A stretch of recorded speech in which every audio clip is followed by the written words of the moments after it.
Ini adalah gambaran dunia permotoran pada tahun 60-an. Di segmen motor berkapasitas rendah, Honda Super Cup dan Vespa booming dahsyat dan terjual jutaan unit di seluruh dunia. Sementara di motor berkapasitas besar alias moge, pasar Eropa dikuasai pabrikan Inggris yang mengandalkan motor 4 tak twin cylinder. Pasar Amerika dikuasai oleh Harley Davidson dan beberapa tipe moge Inggris. Kemudian di Jepang, konsumen disuguhi tiruan motor Inggris yang namanya Kawasaki W1 dan tiruan Harley Davidson dengan label Rikuo. Mengetahui hal tersebut, Soichiro Honda, sang pendiri Honda, sontak kaget. Kemudian bilang, "Nani?"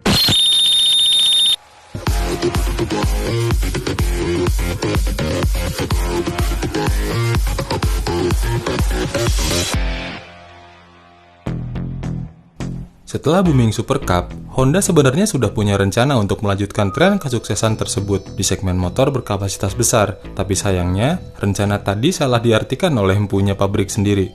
Saat diminta membuat moge khusus untuk pasar Amerika, Honda San malah mendevelop CB450 Dream yang mengandalkan mesin 2 silinder DOHC berkapasitas 444 cc. Meskipun secara aspek performa Honda CB450 ini bisa mepet-mepet, tapi bukan ini yang dicari konsumen benua biru.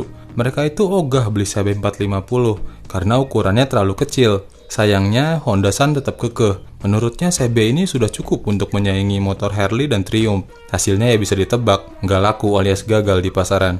Keputusan ini dengan jelas menggambarkan karakter pendiri Honda tersebut. Soichiro Honda memang terkenal seantero jagat sebagai jenius di dunia engineering, tapi sayangnya jadi salah satu yang paling buruk soal marketing dan bisnis, plus punya sifat keras kepala yang luar biasa.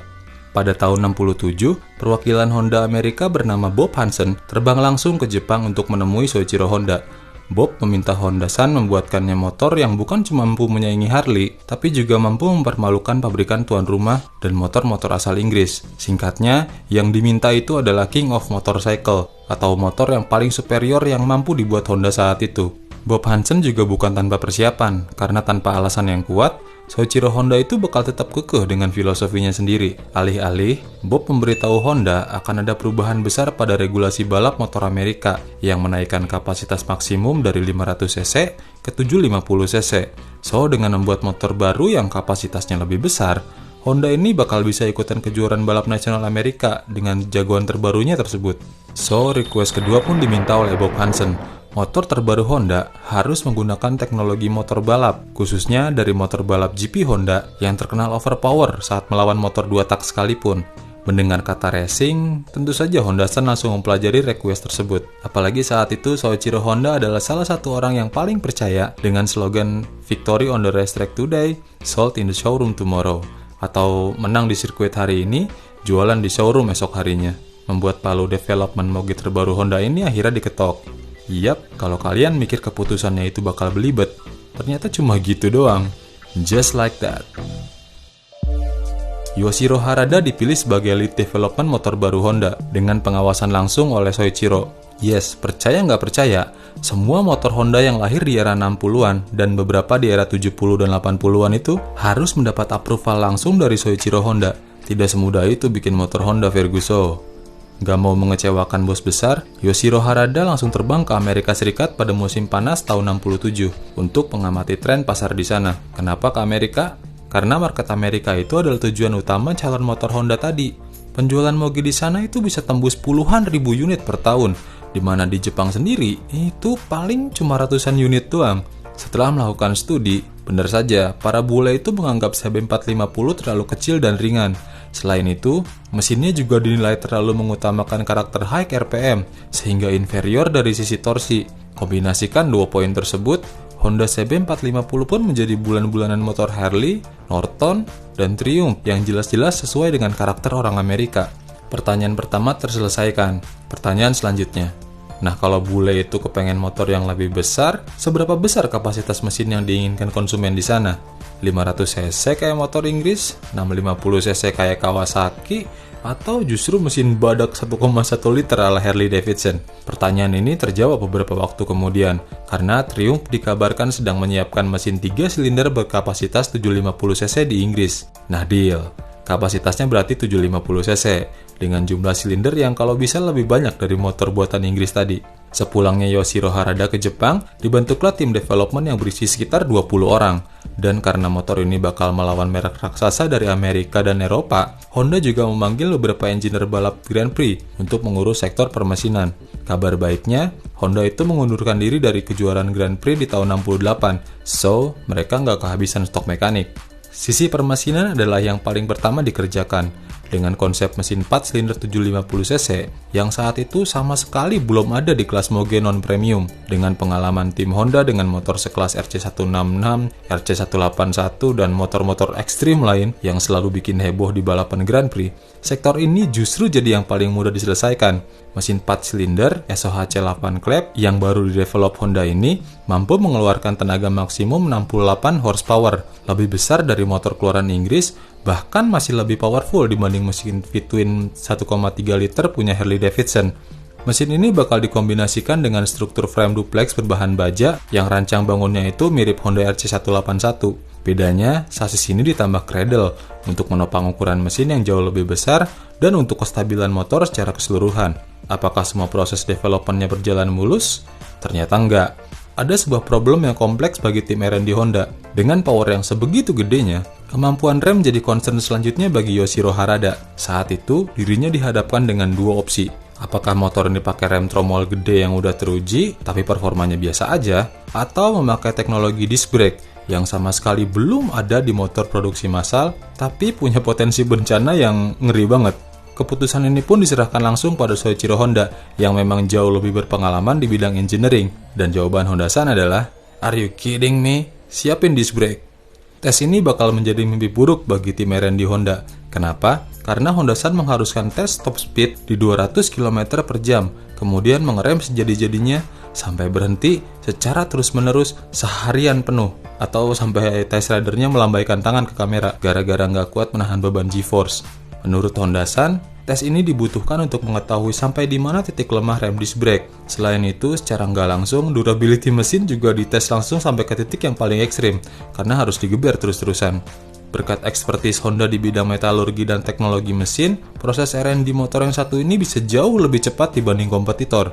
Setelah proyek dimulai tahun 67, motor 750cc ini cuma membutuhkan waktu sekitar setahun masa development, karena pada November tahun 68, versi prototipe yang bernama Honda CB750 tampil untuk pertama kalinya ke depan publik di pameran Tokyo Motor Show. Setelah melewati beberapa penyempurnaan, pada bulan April 69, generasi CB series terbaru ini sudah siap untuk diterbangkan ke benua biru. Di luar dugaan, pihak Honda justru merilis CB750 pada pameran British Motorcycle Show di Brighton tahun 69. Uniknya, motor yang dipamerkan justru menggunakan tipe stang lebar ala motor untuk pasar Amerika Serikat. Wartawan Inggris yang terkenal kerap memihak motor lokal bahkan takjub melihat sosok Honda CB750. Bukan cuma jauh lebih advance dari sisi teknis dan teknologi, sang CB terbaru ini juga jauh lebih powerful dan gokilnya bahkan jauh lebih murah dari motor-motor lokal mereka. Padahal CB750 ini statusnya impor dari Jepang loh. Thanks untuk media Inggris yang punya level dewa dalam hal publikasi, market di Amerika pun semakin penasaran soal CB750. Baru di bulan Juli 69, Honda Amerika secara resmi mengimpor CB750 ke hadapan konsumen dengan target jualan saat itu sekitar 1.500 unit atau sekitar 5% dari total market share. Sebulan berselang, prediksi tadi benar-benar salah besar. Permintaan Honda CB750 itu bukan 1.500 unit per tahun, tapi 3.000 unit per bulan dan terus bertambah memasuki awal tahun 1970. Kondisi ini membuat pabrik Honda di Hamamatsu bekerja siang malam untuk memenuhi permintaan dari satu market doang. Terlebih, karena saat itu Honda masih menggunakan teknik sand casting ala motor balap untuk proses pembuatan komponen mesin. Soichiro Honda pun kemudian turun tangan, kemudian menginvestasikan mesin diecast terbaru yang membuat proses produksi jadi jauh lebih efisien. Honda CB750 ini mendapat rating yang luar biasa tinggi di seluruh pasar sepeda motor global. CB ini jadi yang pertama mengaplikasikan mesin 4 silinder high performance plus rem cakram disc brake di motor produksi massal. Nggak cuma itu doang, stylingnya juga nggak kalah keren dari motor British dengan knalpot stainless steel multi megaphone ala motor balap. Next, harganya juga jauh lebih murah. Kemudian, dentuman suara knalpotnya lebih epic plus daya tahan tingkat tinggi khas ala motor Honda. Sejak pertama kali diperkenalkan tahun 69 sampai tahun 2003, selama 34 tahun, Honda CB750 sudah berkali-kali berganti generasi, mulai dari upgrade mesin ke DOHC, versi full fairing, sampai tipe kopling semi-otomatis ala motor bebek pun sudah dijejelin ke CB750. Di masa bakti tersebut, coba tebak, berapa unit CB750 yang terjual? 50.000? 100.000? Nope. Motor ini terjual lebih dari 556.000 unit di seluruh penjuru dunia. Gila. Sejak pertama Honda CB750 dibawa ke pasar global, motor ini secara nggak langsung mematikan belasan merek asal Inggris, sampai nantinya cuma tersisa Triumph yang kondisinya sudah sangat mengenaskan. Di Amerika sendiri, Harley Davidson yang sebelumnya mendominasi pasar Amerika sampai hampir bangkrut di era 80-an sebelum ditolong oleh regulasi pemerintah Amerika yang merugikan brand dari luar. Saya bilang secara nggak langsung ya, karena memang bukan cuma CB750 yang memakan pasar moge di Eropa dan Amerika. Berkat sang CB yang mengubah pandangan orang terhadap merek Jepang, gelontoran pesaing moge lain dari negeri Sakura mulai berdatangan menjajah benua biru. Makanya nggak heran kalau banyak yang menyebut CB750 ini sebagai the bike that changed everything, atau motor yang mengubah segalanya. Karena ya emang gitu faktanya. Saking berharganya buat Honda nih ya, CB series ini bahkan sempat dibuatkan versi limited editionnya tahun 2007 kemarin, khusus untuk pasar Jepang. Berkat originalitas konsep dan inovasi level tinggi milik Honda CB750, motor yang satu ini mendapat penghargaan Hall of Fame dari Asosiasi Sepeda Motor Amerika. Kemudian diplot sebagai greatest motorbike ever dari program Discovery Channel, masuk ke Museum The Art of Motorcycle, Museum Motor Nasional Inggris, serta mendapat penghormatan sebagai salah satu dari 240 penanda kemajuan industri otomotif Jepang. Dan gak ketinggalan, ini adalah motor pertama yang layak menyandang gelar superbike di seluruh penjuru dunia dan menjadi pondasi bagi pengembangan superbike lain di era selanjutnya. Kan Kawasaki Z1 lebih kenceng. Suzuki GTO juga nggak kalah gokil karena mesinnya pakai 2 tak 3 silinder. Yes, emang bener kok, emang demikian adanya.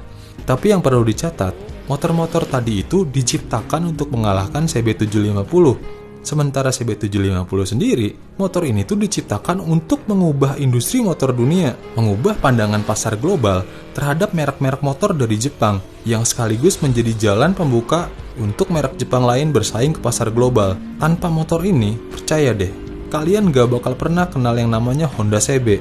Dan mungkin juga gak bakal ada moge-moge Jepang lain, yang sekarang itu jadi impian kita semua.